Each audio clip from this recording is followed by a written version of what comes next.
지난주 우리는 주님의 고난과 부활을 기념하는 부활주일을 보내었습니다. 우리는 부활 사건이 주는 충격, 그것을 결코 잊을 수 없습니다.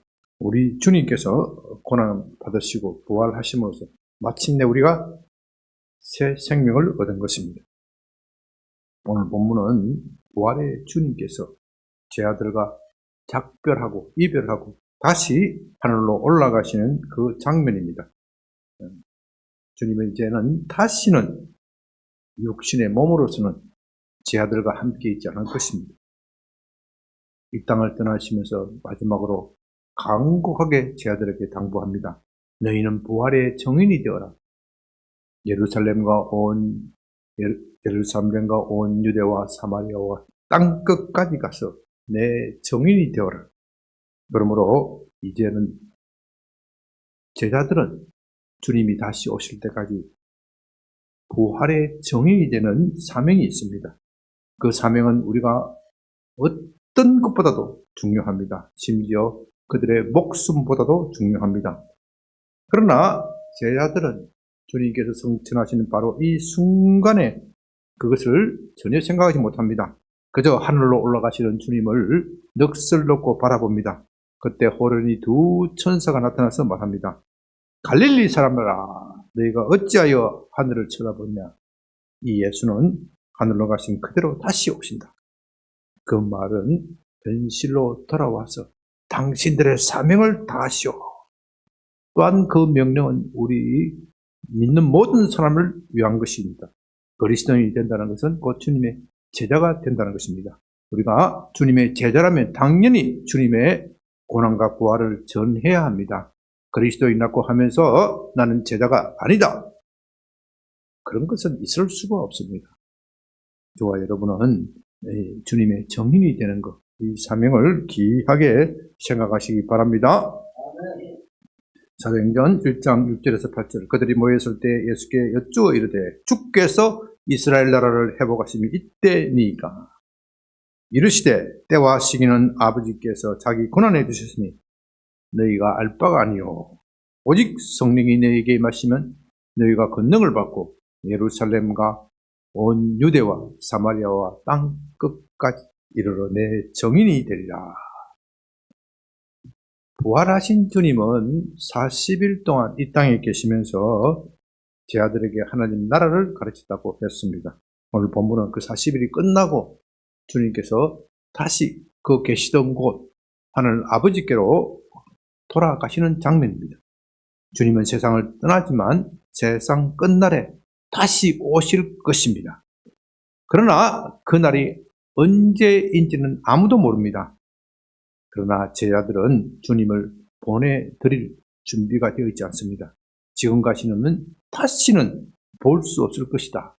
전혀 생각하지 않습니다. 아니 금방이라도 하나님 나라가 이 땅에 도래할 것처럼 그렇게 생각합니다. 하나님 나라에서는 그 주님이 당연히 왕이시기 때문에 이 땅을 떠날 것이다. 전혀 생각하지 않습니다. 그래서 그들은 6절 주님께 묻습니다.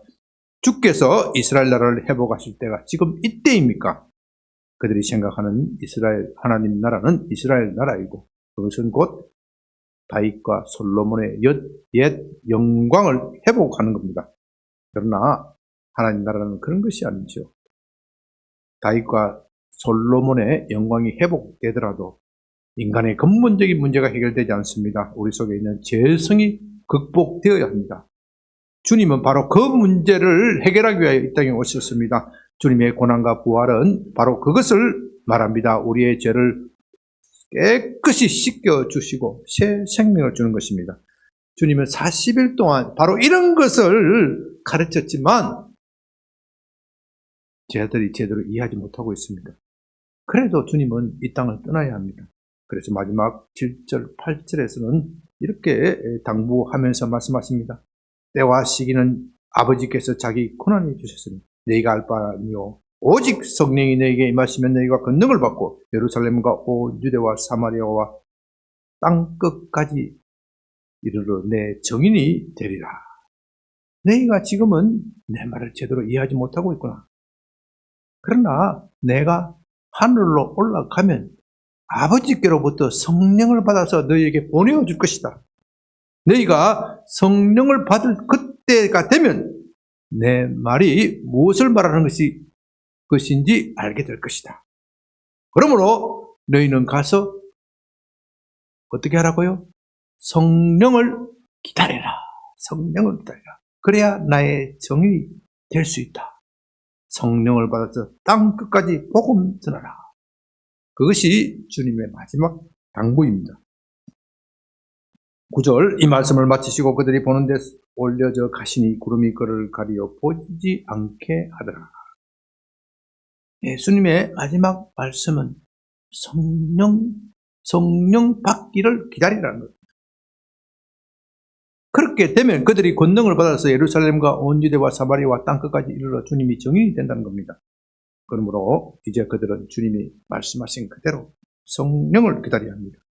그러나 그들은 주님과 더 오래 영원히 머물고 싶어 합니다. 그들은 너무나도 사랑하는 주님과 함께 있다는 것, 그 당연한 일일 것입니다. 그런데 갑자기 그들이 전혀 예상치도 못하게 주님께서 공중으로 올라가십니다. 정말이지 이건 아무도 예상하지 못한 일입니다. 모두 넋을 잃고 공중을 쳐다보는데 주님이 계속하여 하늘로 올라가고 갑자기 구름이 주님을 덮고 더 이상 보지 못하게 합니다. 여기서 우리는 흔히 주님은 구름 타고 올라가셨다. 맞습니까? 또 구름 타고 다시 오실 것이다. 그렇게 생각하고 있지만 본문은 그렇게 표현하고 있지 않습니다. 주님이 올라가실 때 어떻게 했다고요? 구름이 하늘을 가렸다. 제가 이것을 구분하여 말씀드리는 것은 본문의 뜻이 정확하게 설명한 것도 있겠지만 구름이 주는 어마어마한 의미가 있기 때문에 그렇습니다. 우리는 구름 타고 올라갔다고 생각하면 주님께서 마치 홍길동처럼 기적을 일으킨 것이다. 초자연적인 기적을 일으킨 것이다. 그렇게만 생각하기 쉽습니다. 그런 것도 있지만 더 중요한 의미가 있습니다. 그것은 구름은 하나님의 임재를 상징한다는 겁니다. 하나님은 모세에게 시내산에서 나타나실 때 그리고 십계명을 주실 때 빽빽한 구름 가운데서 말씀하셨다. 또 예수님께서 베나산에서 모세와 엘리야와 대화를 나누실 때 구름이 그들을 덮었다. 이제 이것이 말하는 것은 하나님은 신비에 쌓여있는 본자. 그 신비는 우리 인간의 지각이나 생각으로 이해할 수 있는 것이 아니다. 그렇다고 해서 우리가 전혀 하나님을 알 수 없다는 것은 아니다. 하나님은 신비에 쌓여있는 분이다. 인간이 함부로 상상하지 말라. 하나님이 자신을 계시할 때까지 기다려라. 그 계시하시면 그 한도에서 머물라. 함부로 상상해서 하나님을 잘 아는 척하지 말라. 이제 예수님이 그런 신비에 쌓인 구름으로 나타나시는 것은 예수님은 곧 하나님의 아들이다. 참 하나님이시다. 좀 더 나아가서 삼일체 하나님이라는 것을 그림으로 말하고 있는 겁니다. 10절, 올라가실 때 제 아들이 자세히 하늘을 쳐다보고 있는데 흰옷 입은 두 사람이 그들 곁에 서서 이르되 갈릴리 사람들아 어찌하여 서서 하늘을 쳐다보냐. 너희 가운데에서 하늘로 올려주신 이 예수는 하늘로 가심을 본 그대로 오시리라. 제 아들이 고개를 들고 그 황홀한 광경, 그 장엄한 광경을 쳐다보고 있는데 갑자기 흰옷 입은 두 사람이 나타났다고 되어 있습니다. 본문에서는 사람이라고 기록되어 있는데요. 그들의 차림이나 말하는 내용으로 봐서는 천사들이 분명합니다. 천사들이 사람의 형체를 가지고 나타났다. 그렇게 보시면 되겠습니다. 그 천사들이 제자들에게 말합니다. 갈릴리 사람들아 왜 하늘을 쳐다보고 있느냐. 그들이 보고 있는 이 예수는 그들이 보고 그대로 어떻게 해요? 다시 오신다. 천사들의 말은 황홀교에 빠져있는 제 아들을 깨우고 그들의 사명을 알려주는 것입니다. 제 아들을 갈릴리 사람이라 부르는 것도 바로 그런 뜻입니다. 당신들은 당신이 어디서 왔는지를 기억하라. 언제까지 그 황홀국에 잠겨 있을 것이냐? 이제는 뭘 해야 돼요? 사명을 다하라. 이 거친 현실의 세계로 돌아와야 한다. 아무리 삶이 힘들고 어렵더라도 그 삶 속에서 주님의 정인이 되어야 합니다. 그렇습니다.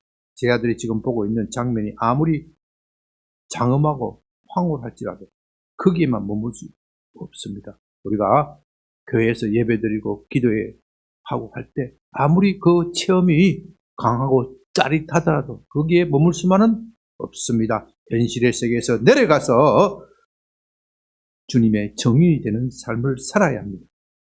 그처럼 제 아들은 보고 있는 것을 가슴에 평생 깊이 간직해야겠지만 그래도 현실의 세계로 돌아와야 합니다. 주님은 이미 어떻게 되었었어요? 하늘로 올라가셨고 그들은 땅에 남았습니다. 그들에게는 중요한 사명이 있습니다. 그 사명을 다하러 가야 합니다. 예루살렘과 온 유대와 사마리아와 땅까지 가서 주님이 정인이 되는 것, 이것이 그들의 사명으로 남아 있습니다. 오늘 본문은요, 비록 짧은 내용이지만 우리에게 많은 것을 말합니다. 특히 주님이 다시 오신다. 이것은 아무리 강조해도 지나치지 않습니다. 우리 주님은 다시 오십니다. 여러분 그것을 믿습니까? 우리는 그것을 믿으면서 그것을 바라보면서 다시 오실 주님을 바라보면서 오늘을 살아야 합니다. 그런데 오늘 제가 강조하고 싶은 것은 그것이 아닙니다. 다른 중요한 포인트가 있습니다. 주님이 다시 오실 때까지 우리를 무엇을 해야 한다고요? 주님의 복음, 주님의 정인이 되는 사명을 다하라는 겁니다. 그런 점에서 오늘 저는 이 두 천사에 대해서 좀 관심을 가지고 거기에 좀 주목했으면 좋겠습니다. 이 천사야말로 주님의 고난과 부활에 대한 정인입니다. 그런데 여러분, 한 명이 아니라 왜 두 명일까요? 아니, 3명, 4명, 많으면 많을수록 좋지 않겠습니까? 하나님께서 얼마든지 수만의 천사를 보낼 수 있습니다. 그런데 왜 하필이면 2명의 천사가 그것을 말하고 있을까요? 여기에는요, 성경적 비밀이 담겨 있습니다. 성경은요, 신약과 구약 이것을 고르게 읽어야 왜 하필이면 이 순간에 2명이 나타나느냐, 그걸 이해할 수 있습니다. 먼저 이것은 신명기 19장 15절과 관련되어 있습니다. 신명기 19장 15절, 여기에서는요, 재판을 할 때, 어떤 사람이 죄를 지었을 때 재판을 할 때 벌을 줄 때는 한 사람의 정인으로 안 된다. 반드시 2사람의 정인으로 되어야 된다. 야, 여러분, 이것이 오늘날 살아가는 우리에게는 너무나도 당연한 거겠지만요, 지금 이것이 신명기가 기록된 것을 3,500년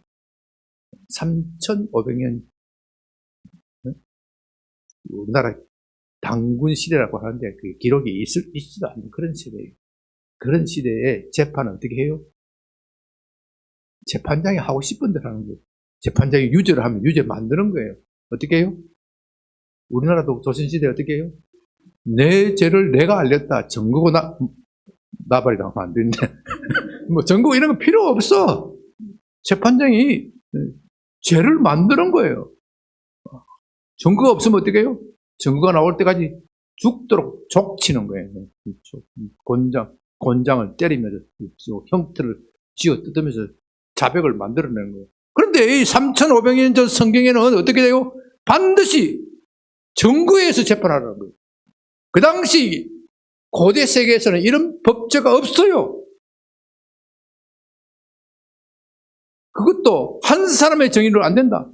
한 사람의 정의를 한 사람이 마음 먹고 작심하면 얼마든지 위정이 될 수 있다. 그러니까 몇 사람? 반드시 2사람 이상의 정인이 있어야 한다. 그래서 이 2점이 나타나는 거예요. 2사람, 2천사, 2정인이 나타나는 겁니다. 다시 말해서 예수의 고난과 부활은 확실한 증거가 있다. 억지로 믿으라는 것이 아니라 여기에는 확실한 증거가 있다. 그것을 말하고 있는 겁니다. 그런데 여기서 좀 더 나아가서 깊은 의미를 살펴보자는 겁니다. 2명의 정인, 저 천사는 예수님이 성천하실 때만 나타난 것이 아닙니다. 누가복음 24장에도 두 명의 천사가 예수님의 시신을 누웠던 것, 그 빈 무덤을 어떻게 해요? 마주보고 지켜보고 앉아 있었다. 또 나아가서 그 여인들이 오자 뭐라고 했어요? 그는 여기에 계시지 않는다. 어떻게 해요? 다시 살아나셨다. 부활의 정인이 되었다는 겁니다. 저는 이 사도행전에 있던 두 천사와 누가복음에 있는 두 천사가 같은 천사다. 물론 성경에 그렇게 말하고 있지는 않습니다. 저는 그렇게 볼 수밖에 없습니다. 왜냐하면요, 가장 중요한 근거는요, 두 책이 같은 저자다. 같은 저자다. 두 누가는 의도적으로 그것을 기록하고 있는 겁니다. 여기서 더 나아가서 더 중요한 또 의미가 있습니다. 제가 지난 부활주일 말씀을 드렸죠. 성소 안에 뭐가 있다고 그랬죠? 지성소가 있고, 지성소 안에는 뭐가 있다고 그랬죠? 언약궤. 언약궤에는 두 천사가 날개로 덮어서 빈 공간을 가리고 있다. 그 빈 공간이 이름이 뭐라고 그랬죠? 시은자 또는 은혜의 보좌. 대제사장이 여기까지 와야 하나님의 은혜를 받을 수 있다.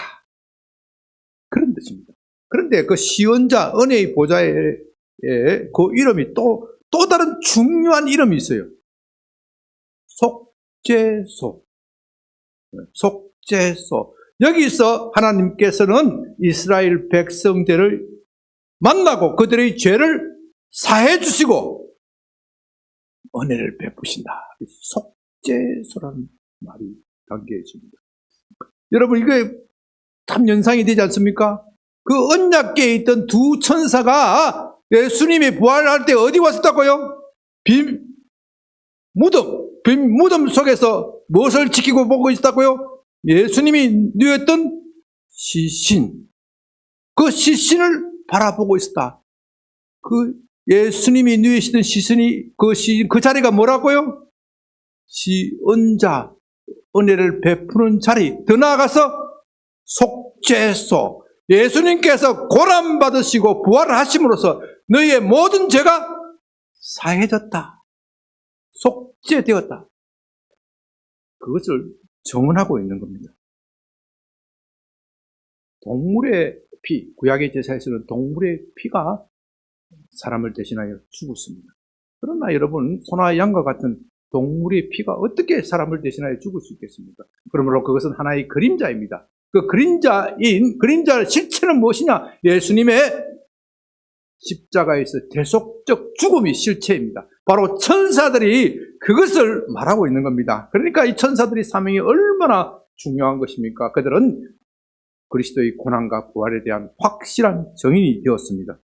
여러분이 이것을 좀 이 분위기를 이해한다면요, 오늘 본문이 던져주는 그 벅찬 감격, 대단한 겁니다. 두 천사의 말이 얼마나 의미심장한지 이해할 수 있을 겁니다. 두 천사는 마치 저는 그렇게 들리는 거예요. 우리는 우리의 사명을 다 했습니다.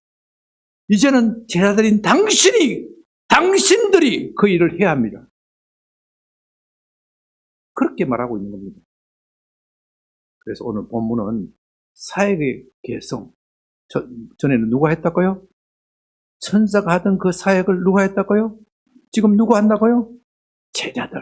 우리가 하는 사역의 개성이라는 관점에서 매우 중요한 의미가 있습니다. 그렇다면 왜 천사들은 자신들의 사명을 제자들에게 맡기고 있습니까? 천사들이 너무 고생을 많이 해서 힘들어서 지쳐서 그럴까요?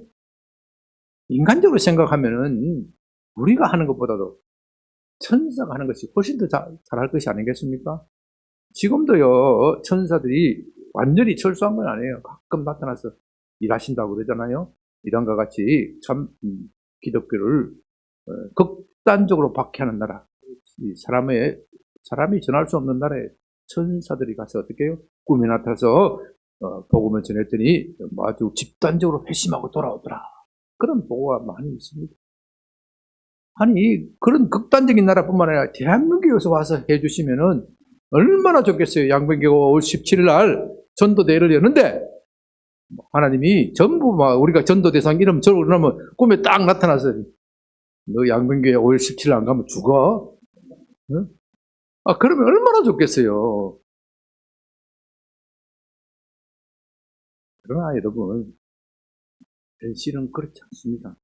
우리가 보기에는 천사들이 복음을 전하면 잘 전할 것 같은데 그렇게 해서 온 사람들이 온전히 하나님을 알 수가 없는 겁니다. 두려움과 무서움 속에서 떨어서 하나님을 그런 분들로 알아요. 하나님의 사랑을 느끼지 못하는 거예요. 마음속에 믿지 않기로 작정한 사람, 여러 가지 이유로 마음속에 믿지 않기로 작정한 사람들이 있습니다. 그런 사람들에게는 천사가 복음을 전한다고 해서 믿는 것이 아닙니다. 억지로 끌려 따라올 수밖에 없겠죠. 그러나 그렇게 믿는 것은 우상 숭배나 다름이 없는 겁니다. 그런데 저와 여러분은 그 사람들이 왜 그런지 그 심정을 이해할 수 있잖아요. 왜? 나도 그래 봤으니까. 무엇보다도 더 중요한 요인이 있는데요. 천사는 구원에 대한 감격이 우리처럼 진하지 않는 겁니다. 이 구원에 대한 감격은요, 죄를 깊이 깨달은 만큼 느끼는 겁니다. 여러분, 잘 들으세요. 죄를 많이 범했다는 것이 아니라, 죄를 깊이 깨달은 만큼 구원의 감격이 큰 거예요. 죄를 많이 지어도 죄를 깨닫지 못하면 구원의 감격이 없습니다. 그런 사람들이 예수를 믿어도 설렁설렁 믿어요. 그러나 죄를 별로 우리가 볼 때는 짓지 않는데도 불구하고 나는 죄인으로서이다, 괴수로서이다. 그렇게 고백하면서 그 사죄의 은총에 감사가 넘치는 사람은 어떻게 해요? 그 전도를 하게 되어 있습니다. 성경에 그런 인물이 누구입니까? 대표적인 인물? 제가 말 안 해도 잘 알 겁니다. 사도 바울입니다. 그런데 사도 바울은 자기를 죄인 중에 괴수라고 그렇게 부르는데요. 실제로 바울이 그렇게 죄진 적이 없어요. 여러분 착각하면 안 돼요. 바울은 율법에 흠이 없는 사람이다. 그건 자기뿐만 아니라 바울을 바라보는 모든 사람이 그렇게 생각했던 겁니다. 저나 여러분이 도덕적 기준으로 볼 때는 바울을 도저히 따라갈 수 없을 정도로 성결한 삶을 살았던 거예요. 그런데 그가 예수의 십자가 앞에서 무너져 버렸습니다. 내가 나의 고집을 가지고 얼마나 하나님의 의를 거슬렸는가. 나는 죄인 중에 괴수로다. 제아들 중에서 가장 작은 자로다. 사도들 중에서 내가 가장 작은 자로다. 왜 그런 고백을 합니까? 그에게는 죄에 대한 깊은 깨달음이 있고 그 깨달음이 구원의 감격으로 몰고 갔고 그런 구원의 감격, 그 감격이 그에게 에너지가 되어서 온갖 고난과 박해를 무릅쓰고 복음을 전하는 원동력, 에너지가 된 겁니다. 우리가 복음을 전하는 원동력이 바로 이것입니다. 우리에게 복음의 감격, 사죄의 은총이 있다면 복음을 전할 수 있습니다. 복음을 전하지 않고서는 견딜 수 없게 됩니다. 그것이 없다면, 그것이 약하다면 의무적으로 할 뿐이지요. 전도대회에 왔으니 하지 않을 수 없다. 신목사 체면을 받도록 내가 해야 되겠다. 그런 정도밖에 안 되는 겁니다. 그러니까 그런 사람에게는 하나님의 능력이 나타나지 않습니다. 하나님의 능력이 나타난다고 해도 아주 미약합니다. 그래서 복음을 전하는 일은 천사들보다도 누가 더 급하다고요? 죄를 깨달은 저와 여러분에게 더 적합한 겁니다. 그래서 천사들은 지금까지 하던 일을 나보다는 당신들이 더 적합합니다. 그런 뜻에서 왜 하늘을 쳐다보느냐? 이제 사명을 임기에 인수합시다. 그렇게 말하는 겁니다. 정인이라는 말은 헬라어로 마르테스라고 그럽니다. 그 뜻은 글자 그대로 자기가 알고 있는 것을 말하는 정인, 법정에서 나가는 정인, 그런 것을 말하는 거예요. 그런데 이 교회, 초대교회가 점점 성장하고 커짐에 따라서 마르테스라는 단어에 아주 특별한 의미를 부여하게 되었습니다. 원래 헬라어에는 없던 의미가 부여하게 되는데요. 그것은 어떤 고난과 박해를 두려워하지 않고 진실을 말하는 것. 그래서 이 마르테스라는 단어에서 영어 마르트, 순교자, 그 단어가 나왔습니다. 예수의 증인들은 어떤 고난과 박해를 두려워하지 않고 심지어 원형 경기장에서 짐승이 밥이 되고 또 화형에 처하지더라도 자기 목숨을 던져가면서 진실을 말하였습니다. 여러분, 이 정도 말하면 믿어줘야 되는 거 아닙니까? 사람이 자기 목숨을 걸고 말하는 것은 믿어줘야 되는 것이 아닙니까? 그것도 한두 명도 아니고 수십 명, 수백 명, 수천 명이 집단적으로 목숨을 걸고 말하는 것은 믿어줘야 하는 것 아닙니까? 그러니까 우리가 가지고 있는 이 복음, 이 성경, 예수의 고난과 부활은 우리에게 그냥 주어진 것이 아닙니다. 여기에는 순교의 피가 있습니다. 마르테스라는 단어가 바로 그것을 말합니다. 이 세상은요, 예수의 고난과 부활 전하는 거 싫어합니다. 좀 전전한 사람이라면 그게 나와 무슨 상관이 있는데? 그렇게 나오는 사람은 그래도 나은 편입니다. 적어도 우리를 박해하지는 않습니다. 그러나 세상에는 정도를 넘어서서 예수의 복음이라면 이를 갈면서 싫어하는 사람이 있습니다. 예수와는 아무 상관이 없으면서도 예수의 복음이라면 질색하는 사람이 있습니다. 그런 사람은 과거 초대교회만 존재하는 것이 아니고 교회사에서 계속 있었고 지금도 있습니다. 지금도 북한이나 중국과 같은 공산주의 국가, 심지어 극단적 이슬람 국가, 극단적 불교 국가에서는 복음을 전한다고 하는 이유로 박해를 받고 순교를 당하는 일, 심지어 예수 믿는 자체가 불법인 나라들이 수두룩합니다. 예수의 정의는 그것을 각오하는 겁니다. 왜? 마르테스가 뭐라고요? 순교자, 마르트. 그런 점에서 갈릴레이가 법정에서 하는 말과 전혀 다릅니다. 갈릴레이는 지구가 둥글다 지동설을 주장하였죠. 그러다가 어떻게 되었죠? 종교 재판에서 회부됩니다. 종교 재판에서 판사가 말합니다. 지금 당장 여기서 당신의 주장을 철회한다면 우리는 당신을 사형에서 면회해 줄 수 있습니다. 갈릴레이가 뭐라 그랬죠?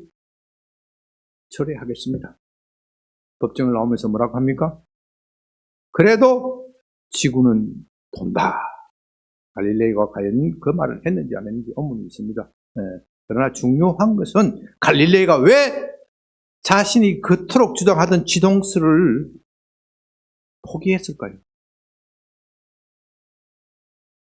지동설이 자기에게 생명을 주는 것은 아니기 때문에 언젠가 누군가가 나타나서 지동설을 다시 이야기할 것이다. 굳이 내가 여기서 이 자리에서 이야기한다고 해서 이 사람들이 이해할 것도 아니고 또 지동설이 관철된다고 해서 지금 당장 사람들의 삶이 달라질 것도 아니고 100년, 200년 후에는 달라질지 모르겠지만 지금 당장에는 달라질 것이 전혀 없을 것입니다. 언젠간 이 사실은 밝혀질 것인데 굳이 내가 목숨 걸면서 이야기할 것은 없다. 그러나 예수의 고난과 부활은 지동설과는 전혀 다른 차원의 문제다. 왜냐하면 여기에는 저와 여러분의 생명이 달려있기 때문에 그렇습니다. 우리는 예수의 복음에 목숨을 걸어야 합니다. 어차피 이 세상에 사는 것은 다 유한합니다. 여기서 죽지 않는 사람이 어디 있습니까? 이 세상도 그 정욕도 다 지나가는 겁니다. 그러나 하나님의 나라는 영원합니다. 그 영원한 나라를 위하여 고난도 감수하라는 겁니다. 복음은 영원한 복락이지만 이 세상에서는 고난도 함께 받아야 합니다. 우리에게는 그 고난을 감수할 가치가 있습니다. 영원한 하나님의 나라에 들어가려면 어떠한 고난이 오더라도 예수의 복음을 굳게 붙잡으라는 겁니다. 그러나 두려워하지 마시기 바랍니다. 주님은 우리가 복음을 전할 때 함께 하시겠다. 그렇게 약속하십니다. 우리가 예수의 증인이 되는 일에 함께 하십니다. 마태복음 28장 20절 볼지어다 내가 세상 끝날까지 너희와 항상 함께 있으리라. 이 말씀은요, 아무나에게 주어지는 것이 아닙니다. 예수의 증인이 되고자 하는 사람, 예수의 고난과 부활, 그것을 전하는 사람, 그것을 가르치고 삶에서 살아내려는 사람, 그런 사람에게만 주어지는 특별한 약속입니다. 이 세상에 주님이 우리와 함께 하십니까? 이것보다 더 큰 복이 어디 있었겠습니까? 주님이 우리와 함께 하신다면요, 어떤 고난, 어떤 고생도 문제가 되지 않습니다. 오히려 우리는 그 고난 때문에 주님의 은혜를 더 깊게 체험하고 더욱 주님을 사랑하게 됩니다. 그래서 시편 기자가 고백하기를 고난당하는 것이 내게 어떻다고요? 유익이다. 고난당함으로써 하나님의 법을 깨닫게 되었다. 다시 말해서 내가 하나님을 더 잘 알게 되었고 하나님을 더 사랑하게 되었다. 여러분, 복음을 위한 고난이라는 점에서 지금 한국교회는 중대한 기로가 있습니다. 이따가 3부 예배 때 좀 더 상세하게 말씀 드릴 겁니다. 우리는 그동안 너무 축복의 복음에만 익숙해져 있습니다. 예수 믿으면 복받는다, 병 고친다, 사업도 잘 되고 모든 것이 잘 된다. 그런 복음에만 익숙해져 있습니다. 그런 것도 사실입니다. 그러나 지금은 고난의 복음을 전해야 합니다. 그런데 우리는 고난의 복음을 듣기 싫어합니다. 그렇게 되니 교인들의 신앙이 뿌리가 약해질 수밖에 없습니다. 예수 믿도 경제적 형편이 나아지지 않고 오히려 더 나빠지는 것. 실망하고 돌았습니다. 예수 믿는 것이 이런 것이라면 안 하겠다, 안 믿겠다는 거죠. 예수 믿으면서 따르는 불이 감수하지 않으려고 합니다.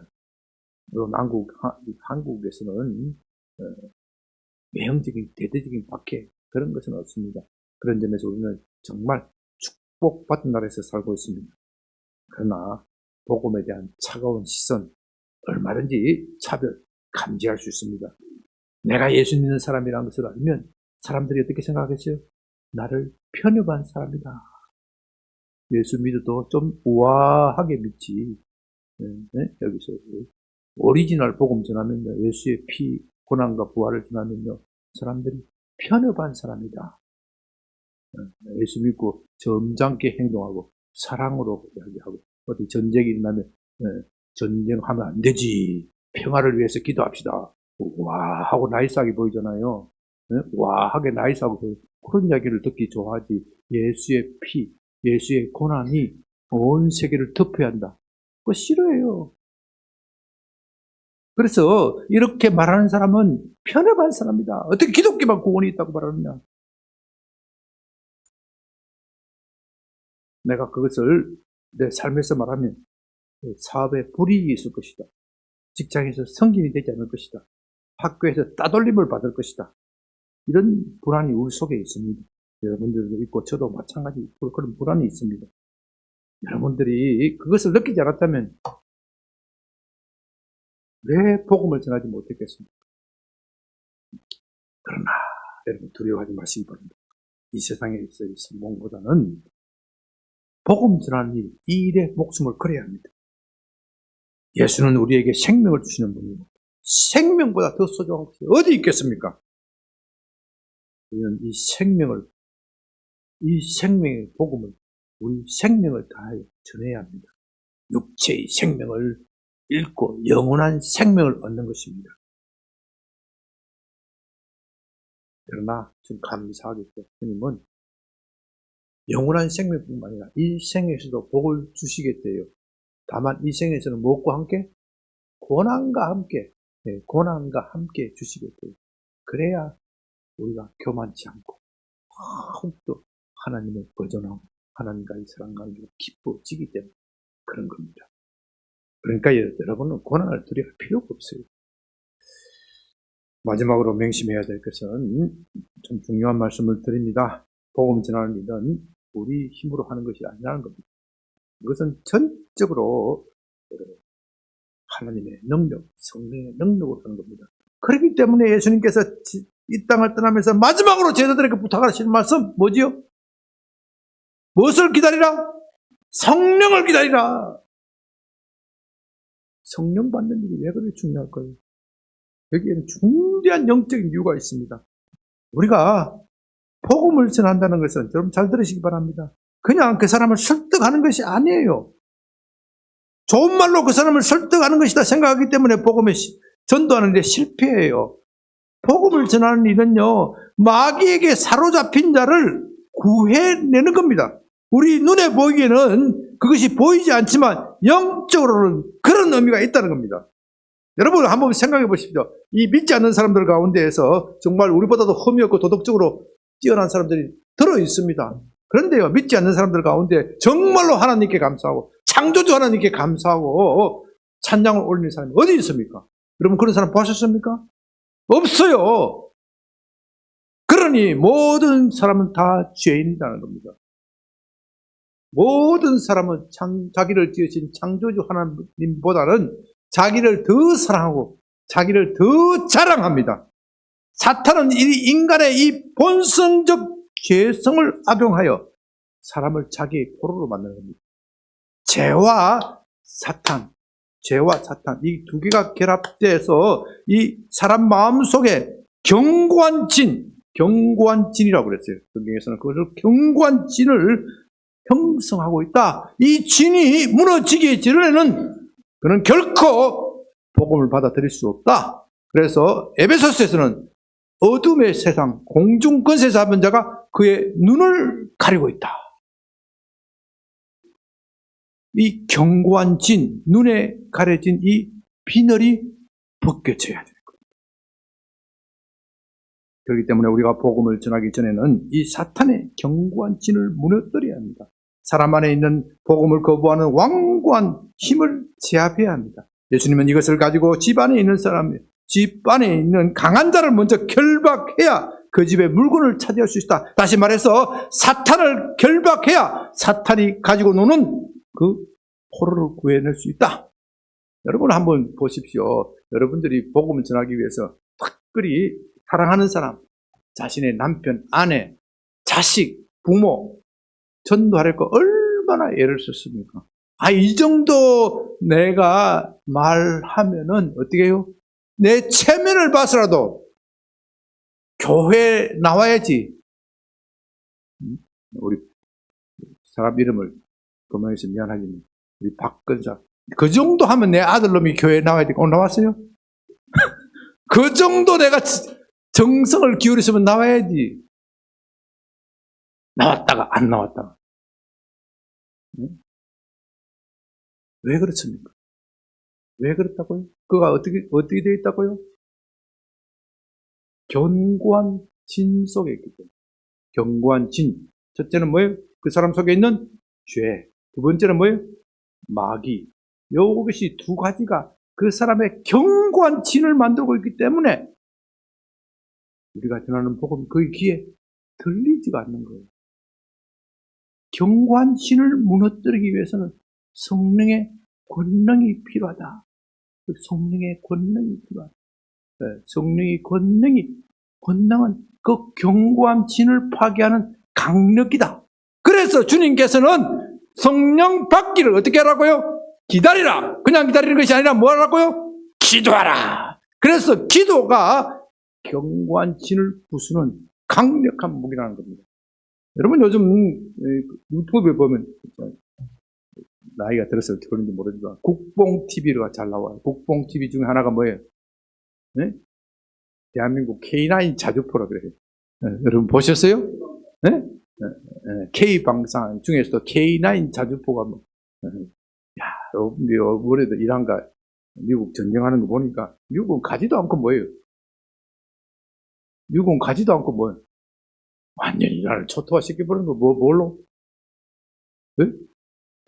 미사일을 쏘고 폭탄을 쏘는 거야 뭐예요? 현대전은 포병전이다. 그래서 현대전은 포병전이다. 물론 마지막 당 이런 게는 포병이 가야 되지만 포병전이라고 그러는 거예요. 미국은 가지도 않고 많이 이스라엘, 이란을 초토화시키거든요.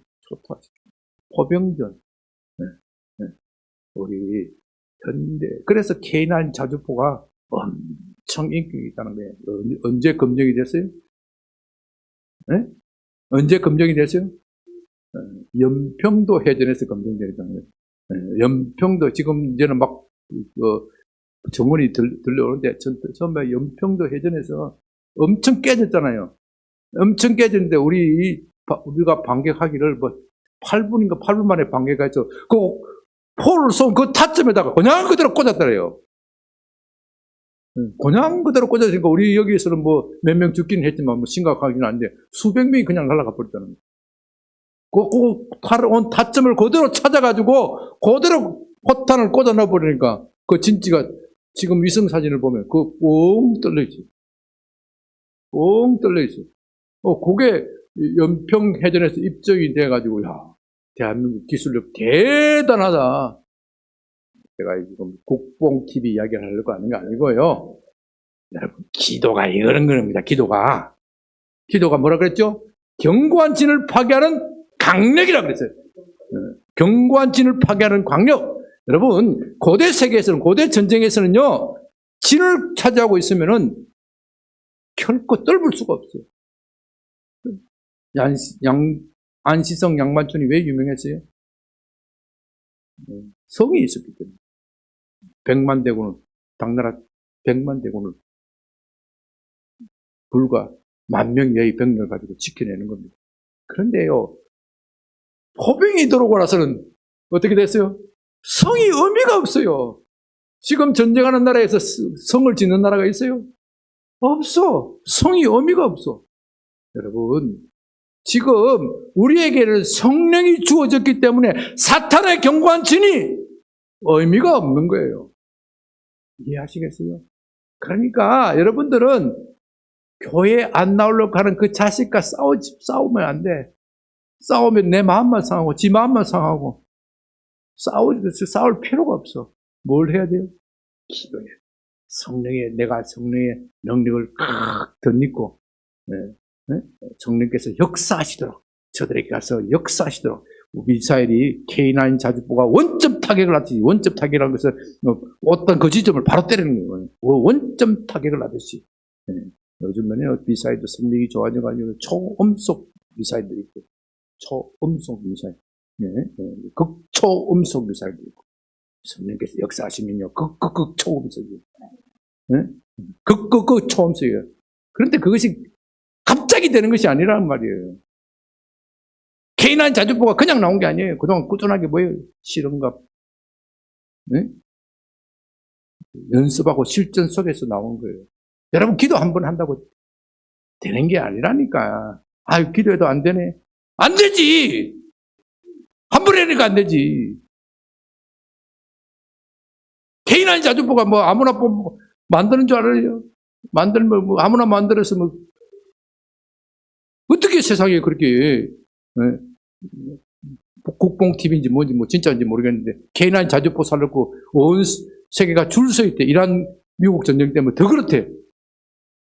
그게 그냥 나오는 게 아니라 한국이 북한과 싸우면서 엄청나게 깨지면서 얻은 결론이 저와 여러분의 기도의 능력을 갖추려면 기도에 실패를 해봐야 돼.